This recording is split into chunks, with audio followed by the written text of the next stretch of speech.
So I call this independent directors role, risk and ruination, because personally I think it's just ruination.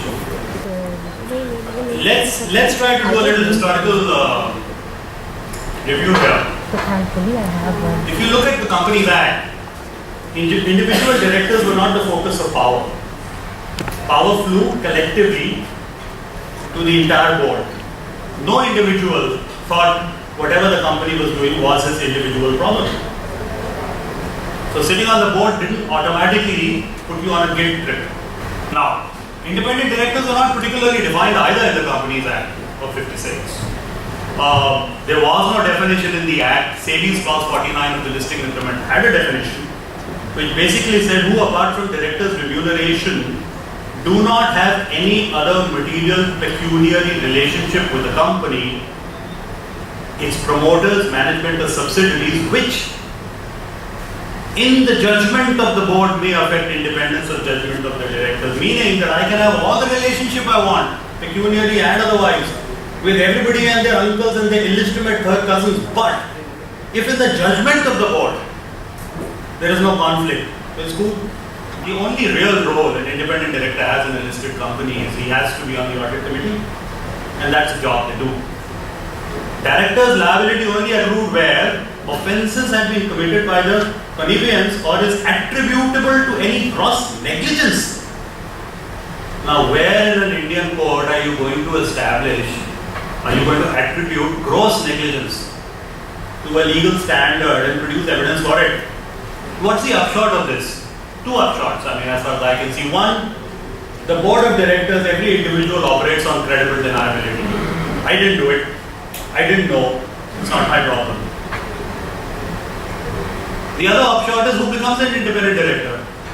It becomes a kind of celebrity endorsement, right? It's like Shah Rukh Khan sitting in a bed of rose petals and saying, use Lux soap. He doesn't have a job. He just sits there. He's just nice to have. Now you've gone and spoiled it all with this new company's bill. You want a new dispensation. All directors now have individual duties in the new bill as I read it. You have to act in accordance with the articles in good faith to promote objects of the company for the benefit of all members, company, employees, shareholders, community and protection of environment. This sounds like Michael Jackson at a Grammy acceptance speech. First I'd like to thank God, then my mother, then my father, then my producer. Community. Frankly, this is, as far as I'm concerned, this bill is already in the realm of surrealism. I have no idea how this can be done. But anyway, if you are a director, this is your fate now. You can actually get into deep, deep trouble because you forgot to protect the environment. What do independent directors have to do in the new dispensation? First, he has to be a person of integrity with expertise and experience who is not a promoter of the company, related to the promoter or director or their families, basically, or anybody else, uncles, aunts. Okay? He has to have no pecuniary relationship with the company.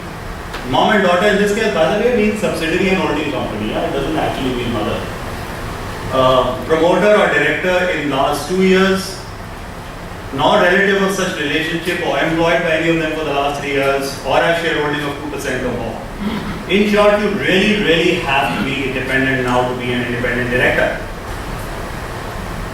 Independent directors are now being seen as the main drivers of GRC. I find this idea absurd. It's not absurd, it's almost recognition of the obvious. We all know that the other directors are not supposed to do it.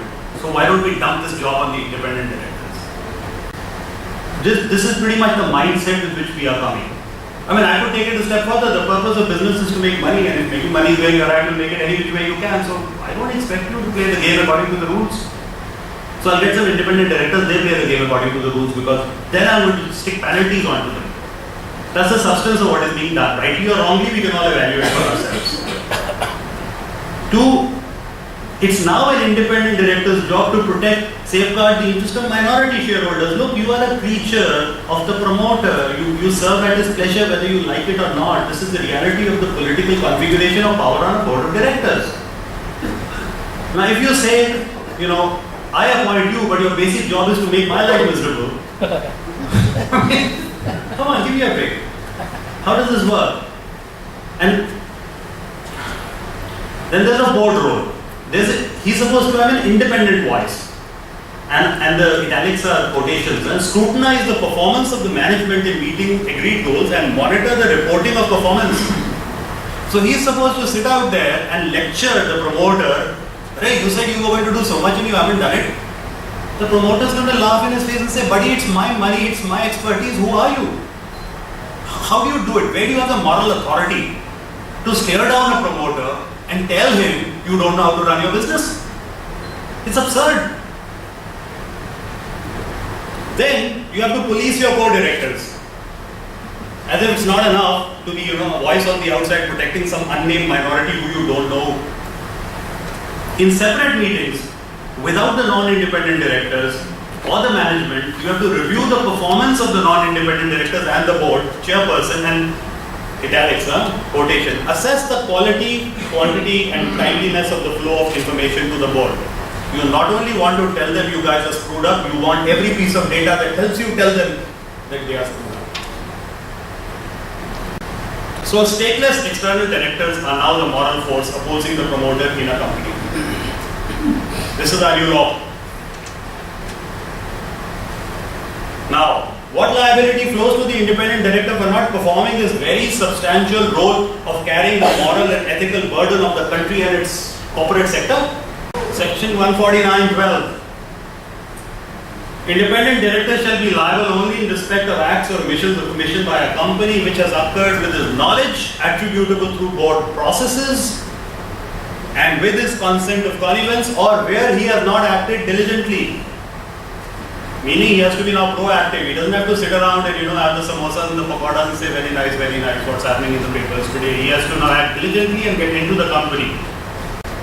What happens to that? He gets a penalty of 1 to 5 lakhs. That's one. But if you look at 23M of securities contract regulation, the default penalty for every case is 10 years, 25 crores. Now that is serious money.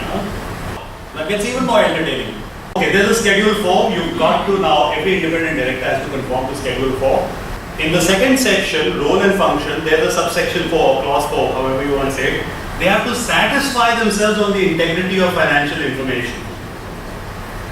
Now, this permanent due diligence mode in which my independent director is going to be, every time I say something, he'll have to jump into it and say, what did you mean? Can you show me the papers? Is the information enough? I can't talk to my independent director, I'm running this company. This guy is my biggest problem. And then safeguard the interest of all stakeholders, particularly the minority stakeholders. I mean, what happened to corporate democracy? 90% of the shareholders is going one way because they are promoter and his family, 10% the other. Who is he supposed to protect? One, both, all. You want him to be everything. What do you want to do? Hang him from a tree? It's impossible. And then determine appropriate levels of remuneration of executive directors, key management personnel and senior management. Not only is he telling you you don't know your job, not only is permanently due diligencing you, on top of it, tell you what you may be paid. Wow. My problem with this is, what does this have to do with the way in which this country is structured? This country doesn't run like this. So why have we set up a system that bears no relationship to the reality out there on the street? What are we? We are a multi-tribal society, right? You are a Kayastan, a Brahmin, he's this, he's that, whatever. So I don't marry your girls, you don't marry mine, my Pandit and my Purohit is my area, all tribes. And we are based on caste, not on economic interest. Of course, you can say all societies tribes. I mean, European societies tribes, but there the tribal definition is very different. So you can say yuppies are a tribe. In India, it's still traditional tribal community. Everything flows from the tribe. Marriage, social security, economic viability, political power. We vote for the caste according to our castes, right? Why does Mayawati get elected? It's a very simple answer. We know this to be true. Never mind you're living in Greater Kailash. Because of the scarcity of resources, there's a continuous political struggle for leverage, which is again based on caste and community. So intercaste relationships generally are hostile.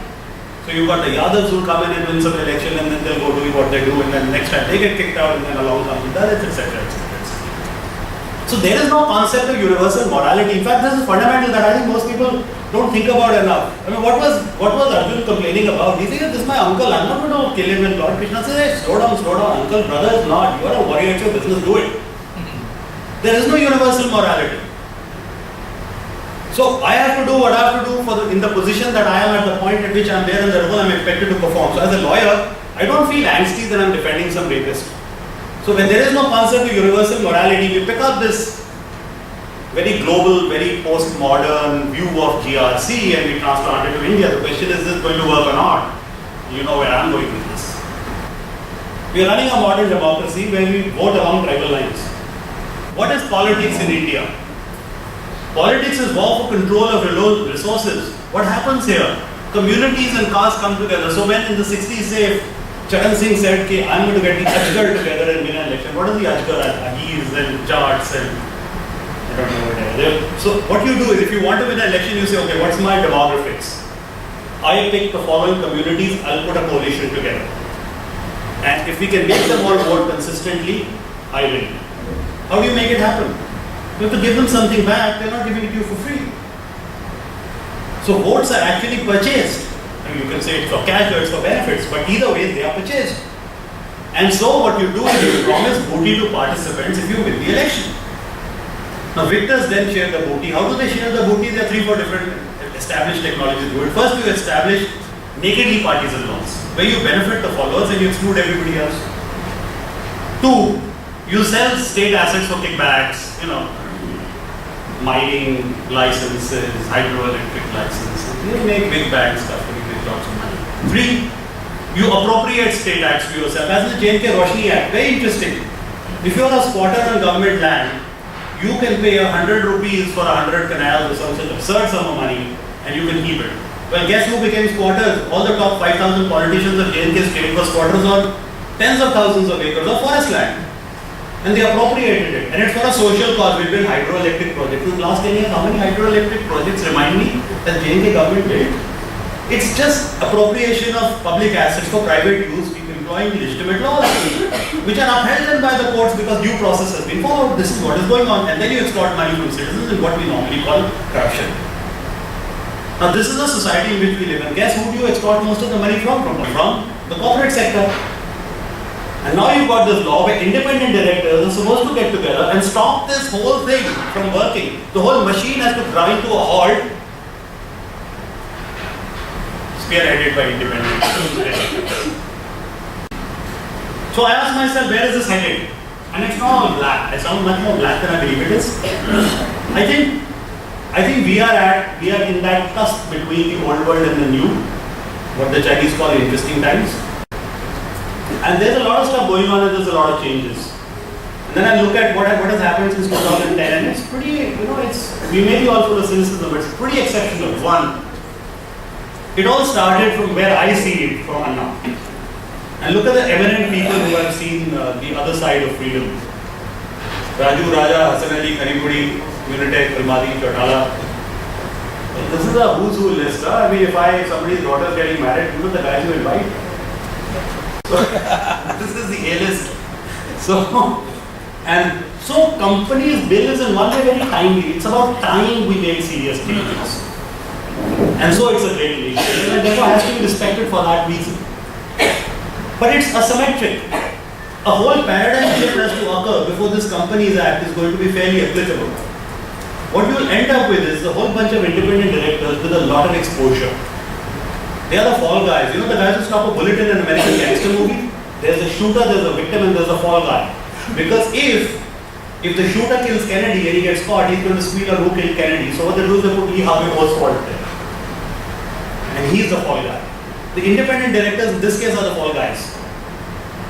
So frankly, I'm drafting my resignation letters. Thank you.